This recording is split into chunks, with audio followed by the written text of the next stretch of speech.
Keanu Reeves, holding a valuable but damaged aged guitar, chances upon a small, dusty luthier shop tucked away in a forgotten side street, far from the city's noise.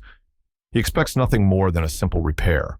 However, inside, working alone under dim fluorescent lights, he encounters an old master, Mr. Silas Blackwood, who breathes life into instruments with tired hands and silent dedication. The master's quiet diligence, his solitude, and the profound respect he holds for his craft leave an indescribable impression on Keanu. A week later, when he returns to offer his gratitude and perhaps continue their unique conversation, he finds the shutters down, the door locked, and the bitter truth he is about to learn will leave him standing in the middle of the street, deeply shaken. Before we continue this poignant story, let us know in the comments where you're watching from. And if you love these kinds of heart-touching stories, don't forget to subscribe to our channel, because tomorrow we'll have another very special story for you.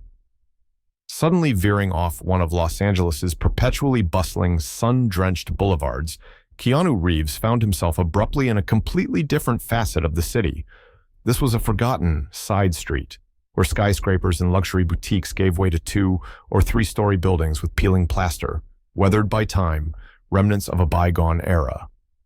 In the air, there was a faint scent of jasmine mixed with exhaust fumes, and perhaps from a nearby house, the muffled, melancholic sound of a cello.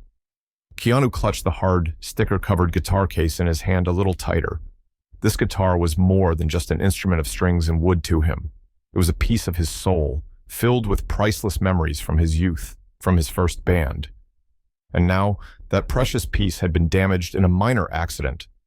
A friend had mentioned an old luthier, almost unknown to anyone anymore, in this remote corner of the city, rumored to be a master of his craft.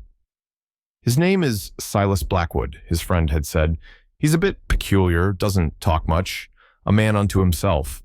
But when it comes to breathing life into instruments, he's like a magician.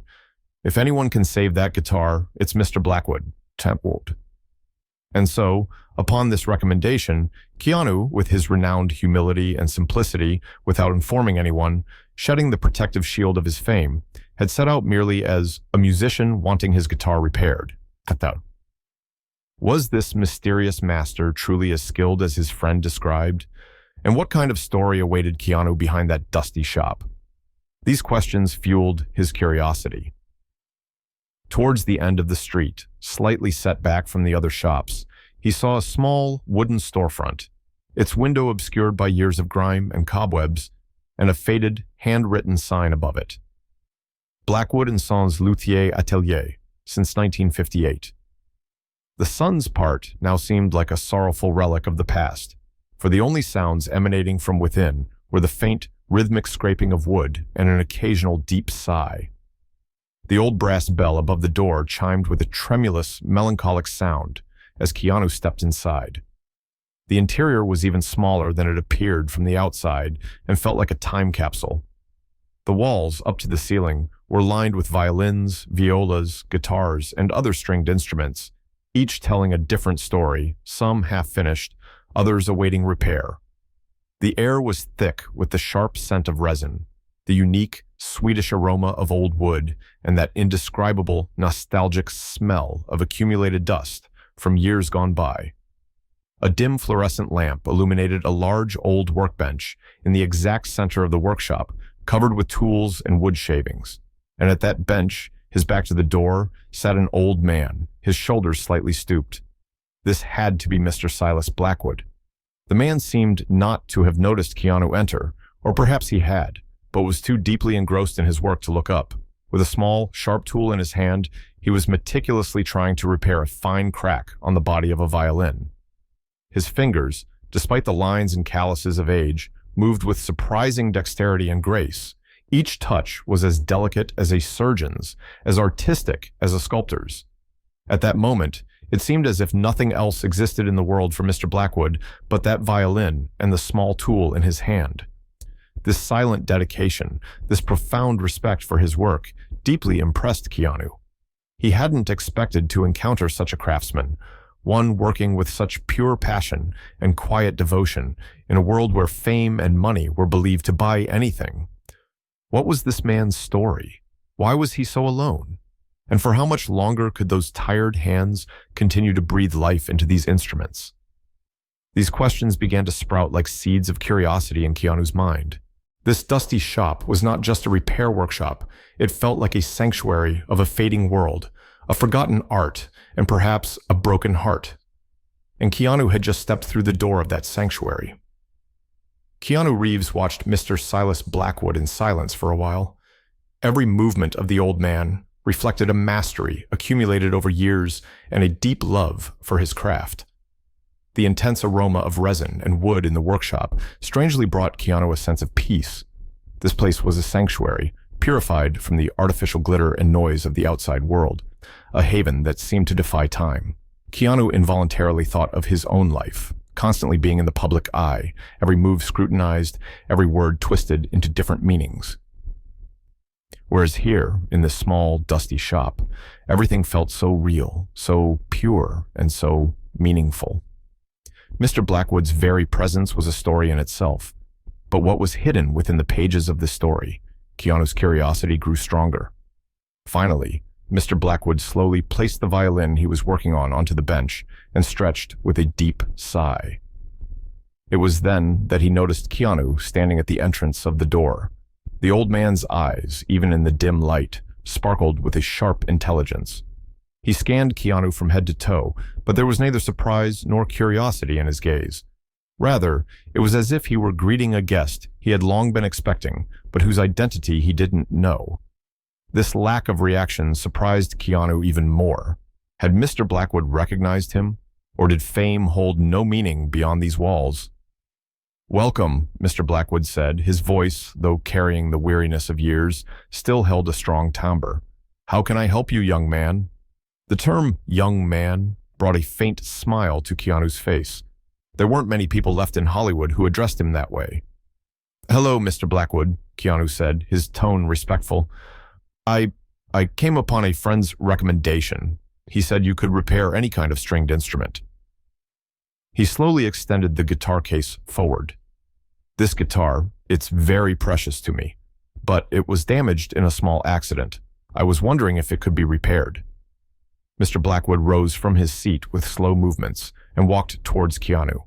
Despite his age, he was still spry, but the slump in his shoulders was like an indicator of the burdens he carried. He took the guitar case Keanu offered, placed it on the workbench, and slowly unlatched it. When he saw the acoustic guitar made of mahogany wood, bearing the marks of years but still possessing a noble beauty, emerge from the case, a momentary sparkle appeared in Mr. Blackwood's eyes. This was not just a master's gaze at a valuable instrument. It was the reflection of an expression, as if encountering an old friend. Did this guitar also hold a meaning for him? Or was this merely professional admiration? Keanu wondered about the answer to this question. The master slowly took the guitar in his hands, his fingertips probing the crack on its body, the warp in its neck, and the weariness in its strings. Each touch was as careful and tender as a doctor examining a patient. For a while, he examined the guitar without saying anything. The only sounds in the workshop were the muffled noise of the street outside and the master's occasional deep breaths. Keanu waited patiently. Even this man's silence spoke volumes. Finally, Mr. Blackwood lifted his head. His eyes met Keanu's. "Yes," he said, his voice clear. "Yes, it can be repaired, but it will take time, and it will require patience, both from me and from you." As he said these last words, he gave Keanu a profound look. It was as if he were asking, "Are you patient enough to carry the story of this guitar?" "I have time, Mr. Blackwood," Keanu said, "and patience too, as long as it regains its old voice." The master smiled faintly. It was an expression rarely seen on his face. "Very well then," he said. "Come back in a week. By then, I'll have had a look at what I can do. Maybe we can make it sing again." In these words, there was both hope and a mysterious challenge. Was the master referring only to the guitar, or was there a deeper meaning hidden beneath these words? Keanu didn't know the answer yet, but a voice inside him said he would come back to this dusty shop once more. As Keanu left the workshop, having entrusted his guitar to the master, he felt a strange sense of peace and, at the same time, great curiosity. Mr. Silas Blackwood was not just a luthier master. He was a living legend, carrying the secrets of the past and the wisdom of a lost art. And Keanu had taken a step towards becoming a part of that legend. But there was something he didn't know. When he returned a week later, not only a repaired guitar, but also a bitter truth that would deeply shake his life, that would take him on an unexpected journey, awaited him. What was the secret that lay behind those locked doors, and would Keanu be able to solve that secret? These questions would occupy Keanu's mind until their next encounter. Throughout the week, a corner of Keanu Reeves' mind was constantly occupied by Mr. Silas Blackwood and that small, dusty luthier workshop. The master's wise yet sorrowful gaze, the profound tenderness in his touch on the instruments, and the workshop's unique, nostalgic atmosphere frequently came to his mind. He hadn't even realized how that week had flown by. The intense pace of a new film project, meetings, script readings. But amidst all this chaos, he eagerly awaited the day he would visit Mr. Blackwood again. It wasn't just because he was curious about the condition of his guitar, it was also a desire to chat a little more with that mysterious master, to share a little more in his silent world. Had the master been able to repair his guitar? And more importantly, what had he experienced during that week? Keanu had an undefinable concern about the master. When that day finally arrived, Keanu, without waiting for his filming to end, found himself on that forgotten side street again at the first opportunity. His heart, for some reason, was beating a little faster than usual. As he reached the head of the street, he looked at the workshop's window from afar, but there was something strange. The window looked darker than usual, and the old wooden shutters in front of the shop were tightly closed. A doubt crept into Keanu's mind. Perhaps the master had just closed the shop early for the day, or maybe he was ill. But for a reason he didn't know, this situation had made him uneasy. When he arrived in front of the shop, he was met with what he had feared. The door was locked. He knocked several times, called out, but there was no answer from inside. All he heard was the echo of his own voice in that silent street. For a moment, he didn't know what to do. He didn't have the master's phone number or any other contact information.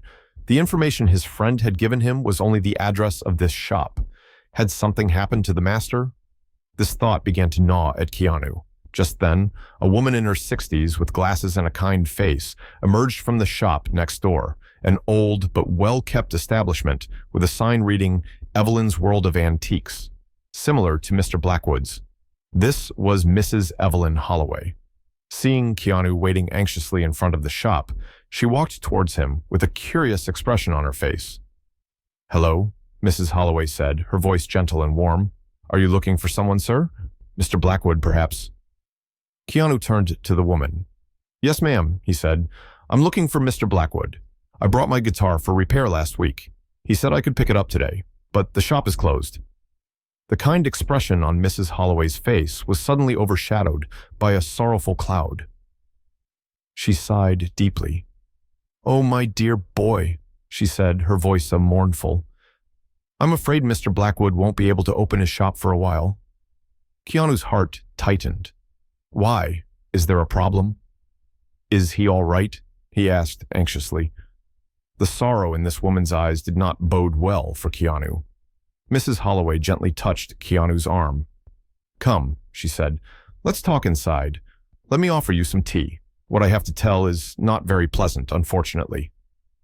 Keanu followed the woman into the dim but peaceful atmosphere of the antique shop. The interior whispered stories of bygone eras amidst old furniture, paintings, and trinkets. Mrs. Holloway offered Keanu a small cup of steaming herbal tea. Keanu, filled with curiosity and anxiety, waited for what the woman had to say. What was the secret behind those locked doors? And what truth would the secret confront him with? "Mr. Blackwood," Mrs. Holloway began, her voice trembling. He was a very good man, you know, but just as lonely. After losing his wife years ago, he completely devoted himself to this shop, to these instruments. They were his only family, his only companions." She paused, wiping a tear from her eye. "But lately, his health wasn't very good. The doctors told him to rest, to give up this work. But he wouldn't listen. 'These instruments need me, Evelyn,' he would say. 'I can't abandon them.'" Keanu listened silently. Mr. Blackwood's tired but determined expression came to his mind. So, so what happened? Keanu asked, unable to hide the anxiety in his voice. Mrs. Holloway took a deep breath. 3 days ago, she said, her voice like a whisper. 3 days ago, they found Mr. Blackwood in his shop, at his workbench, unconscious. He had a heart attack. The cup in Keanu's hand trembled. He couldn't believe what he was hearing. That wise, that silent master. Now, how is he now? He asked, his voice hoarse. In the hospital, Mrs. Holloway said, tears streaming down her face. His condition isn't good. The doctors aren't very hopeful. And the worst part is, he has no one, no relatives, no close friends, all alone. At that moment, Keanu understood what that jolt he had felt in the middle of the street meant. Those locked doors might not just signify the end of a shop, but also the end of a life. And that bitter truth had hit him like a slap in the face. Mr. Silas Blackwood, that precious master, was now in a hospital room, perhaps about to breathe his last, and there was no one by his side. This thought burned Keanu like a hot coal. No, he couldn't allow this.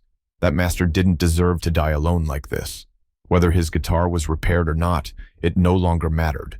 Only one thing mattered: to reach Mr. Silas Blackwood, to make him feel he was not alone. But time was running out, and Keanu didn't know what to do yet. How would he cope with this bitter truth? And would he find the opportunity to say thank you to that precious master one last time? The words of Mrs. Evelyn Holloway echoed in Keanu Reeves's mind like a persistent hum. Mr. Silas Blackwood, that wise, silent master, now lay in a hospital room, all alone, fighting for his life. This thought filled Keanu with an indescribable sorrow. He might be a star at the pinnacle of fame, beloved by millions, but at his core, he was someone who knew well the fragility of the human spirit, the pain of loneliness, and the value of loyalty. And at that moment, putting aside all his fame, all his identity, he felt, simply as a human being, that he had to do something for Mr. Blackwood. Which hospital? He asked Mrs. Holloway, his voice firm and clear. Please tell me which hospital he's in. Mrs. Holloway, seeing the sincere concern and determination in Keanu's eyes, gave him the name and address of the hospital. Keanu thanked her gratefully and quickly left the antique shop. His guitar, everything else, was no longer on his mind. All he could think about was reaching Mr. Blackwood's side as soon as possible. As he sped through the Los Angeles traffic, Mr. Blackwood's tired but wise face, his calloused yet skillful hands, kept appearing in his mind. That man had dedicated his life to an art, breathed soul into countless instruments, but who knew how lonely his own soul had been? This thought pained Keanu even more. How tragic it was that in the ruthless cogs of the modern world, such precious artisans, such silent heroes, were disappearing one by one. When he finally reached the hospital, he got Mr. Blackwood's room number from the information desk and quickly went up to that floor. As he stood before the intensive care unit, he took a deep breath. He tried to prepare himself before going in. But what could he prepare for? Whatever scene he encountered, he had to stay strong. When he entered the room, he saw Mr. Blackwood lying in bed, pale and exhausted, connected to numerous devices. His eyes were closed, his breathing shallow and irregular. Beside him, there were no instruments he had devoted his life to, only the cold, sterile silence of a hospital room and the beeping of machines. Keanu slowly approached the bedside, pulled up a chair and sat down. For a while, he just watched him. At that moment, he didn't know what to say, what to do. He just wanted to be there, to support that lonely man with his presence. He reached out and took Mr. Blackwood's calloused, cold hand. "Mr. Blackwood," he whispered, "it's me, Keanu, the man from the other day with the guitar." The old man's eyelids fluttered slightly. They slowly opened. His clouded eyes wandered over Keanu's face. For a moment, it seemed as if he was trying to recognize him. Then, a faint smile appeared on his lips. Yes," he whispered, his voice barely a rasp. "The guitar, your guitar, it'll be fine." Keanu's eyes welled up. This man, on the brink of death, was still thinking about someone else's instrument. "The guitar doesn't matter, Mr. Blackwood," Keanu said, trying to hide the emotion in his voice. "What matters now is you, for you to get better." Mr. Blackwood shook his head with difficulty.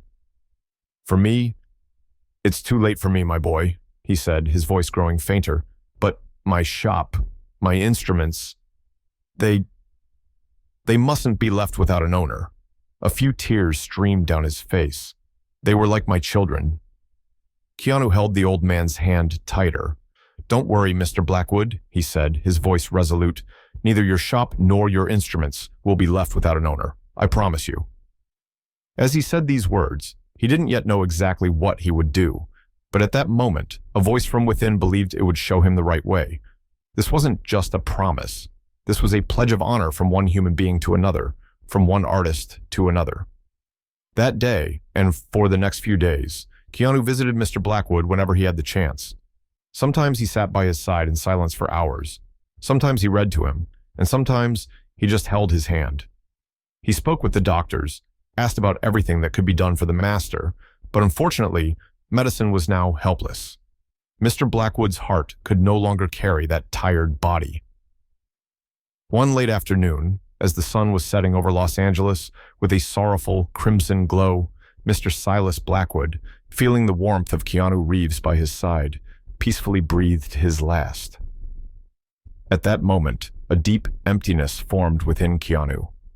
This wise man, whom he had known for such a short time, had taught him so much: patience, dedication, respect for one's craft, and most importantly, the fragile yet resilient nature of the human spirit. Mr. Blackwood's funeral was a quiet, modest ceremony attended by only a few people. Keanu stood in the front row, alongside Mrs. Evelyn Holloway. After the ceremony, Mrs. Holloway handed Keanu an envelope. "This," she said, "is something Silas wanted me to give you." Keanu opened the envelope curioso. Inside, there was a short, handwritten note and a small, rusted key. The note read, "Dear Keanu, if you are reading this note, it means I am no longer among my beloved instruments. Though we knew each other for a short time, you left a mark on my soul. I am grateful to you. This key is the key to my shop. Inside, I left something for you. I hope you find it and take good care of it. And remember, my boy, true magic lies not only in the notes, but also in the hands that bring those notes to life. Farewell, Silas Blackwood." Keanu's eyes filled with tears once more. This man had thought of him even in his final moments. So what was that something he had left for Keanu in the shop? And how would Keanu keep the promise he had made to Mr. Blackwood? These questions were drawing him once again towards the door of that dusty luthier workshop. The weight of homage to mastery and a promise given now rested on his shoulders. Holding the small, rusted key left by Mr. Silas Blackwood, Keanu Reeves once again stood before the forgotten side street and the dusty luthier workshop. The air was a little milder than a few days prior, but the bittersweet ache in Keanu's heart was still fresh.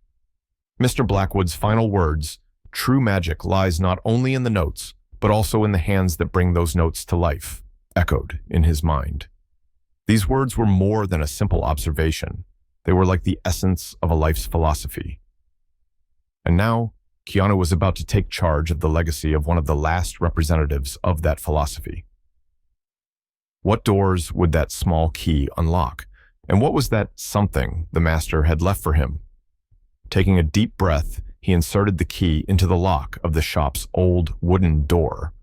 The lock, though a bit stiff, turned with a creak. As he stepped inside, he was greeted by that familiar scent, resin, old wood, and that nostalgic sea smell of accumulated dust from years gone by. But this time, a silence reigned in the workshop. The master's rhythmic carving sounds, those deep sighs, were no more. Only the silent anticipation of the countless instruments on the walls remained. Keanu slowly walked towards the large workbench in the middle of the workshop. The bench top was covered with the violin Mr. Blackwood had last worked on, various tools, and wood shavings.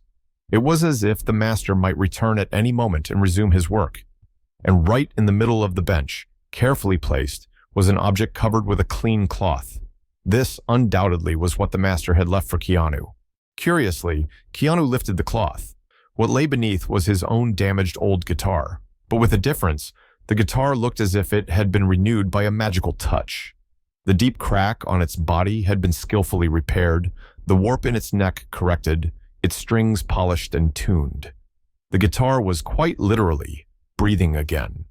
Keanu took the guitar in his hands, his fingers brushing over the strings, and at that moment, in the silent atmosphere of the workshop, the unique, warm, and deep tone of that guitar, unheard for years, resonated. Mr. Blackwood, before breathing his last, had managed to repair Keanu's guitar. This was not just a repair, it was a master's final gift, his final farewell. At that moment, Keanu couldn't hold back his tears. This wasn't just a guitar. This was the tangible expression of one human being's respect for another, the legacy one artist left for another. And Keanu once again remembered the promise he had made to Mr. Blackwood to cherish that legacy. From that day forward, Keanu Reeves embarked on one of the most meaningful projects of his life. He purchased Mr. Silas Blackwood's small, dusty luthier workshop, but instead of turning it into a modern, flashy store, he decided to transform it into a place that would honor the master's memory, a place that would pass on his unique craftsmanship to future generations. First, he had the workshop thoroughly cleaned and restored, but he didn't touch the master's workbench, his tools, or those half-finished instruments. They were the soul of the workshop. Then he established a foundation in Mr. Blackwood's name, the Silas Blackwood Luthier Heritage Foundation. The foundation's purpose was to provide scholarships to young, talented luthier candidates with limited financial means to teach them this fading art and to preserve Mr. Blackwood's unique knowledge. The workshop soon became a meeting point for young luthier candidates and master craftsmen. The walls were once again filled with instruments, but this time, among those instruments, there were also young, hopeful faces. Keanu frequently visited the workshop, chatting with the young people, inspiring them, and with every visit, it was as if he could feel Mr. Blackwood's wise smile, his silent approval. Years passed. The Silas Blackwood Luthier Heritage Foundation was instrumental in training many young artisans. That small, dusty shop was no longer just a repair workshop, but also a school, a source of inspiration, a beacon of hope. And Keanu Reeves always remembered with gratitude how that chance entry into that side street, that damaged guitar, and that wise master had made such a huge difference in his life. True magic, indeed, was hidden not only in the notes, but in the hands that brought those notes to life, and in the hearts that extended those hands to the next generation. And this magic sometimes revealed itself when we encountered the most unexpected people in the most unexpected moments. And so, Keanu Reeves's chance discovery led to the revival of a forgotten art, the blossoming of young talents, and the eternal preservation of a master's legacy. Mr. Silas Blackwood's story shows us once again that true values are never lost. They merely await eyes that can see them, hearts that will cherish them. So, what silent masteries, what valuable legacies await discovery in your life? And what steps can you take to cherish these legacies? Share your thoughts with us, because within each of us lies that magical touch that can make the world a better place. Until we meet again in the next episode of Beyond the Story with a brand new inspiring tale,